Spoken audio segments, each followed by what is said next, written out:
and complaining about her career and how she hasn't been getting the money that she feel like she deserves. So y'all basically just saw this young lady just tell Taraji P Henson to shut up because she's been talking about equal pay on her press run for The Color Purple.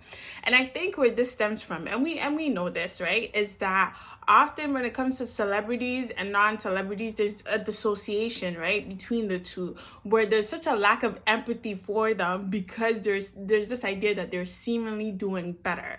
And some of them are, some of them not so much, right? And because of that, there's a lack of empathy for them.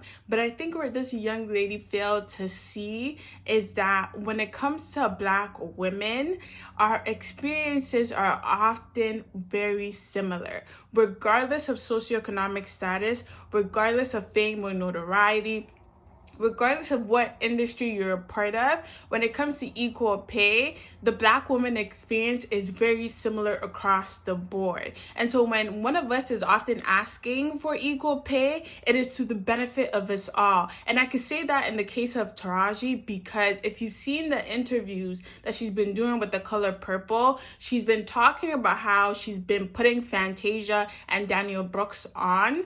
I don't know why I said her name like that. Daniel Brooks on, about ensuring that they're getting paid what they need to get paid and ensuring that they don't necessarily experience what she's been experiencing, right? And so I think that's where this young lady failed to see that often, like, we're all sort of fighting for each other. Productions where I've been the only Black person, the only female, and I needed things and I didn't have anybody I could call. I just had to bite the bullet and I had to show up every day with grace and I had to do my job. It's happened more times than you would ever know. So to be in this position, that's why I tell y'all, this is special. This is special. This doesn't happen often. It's the thing about Black women. They don't hear our tears. They don't hear our pain. That goes on in Hollywood.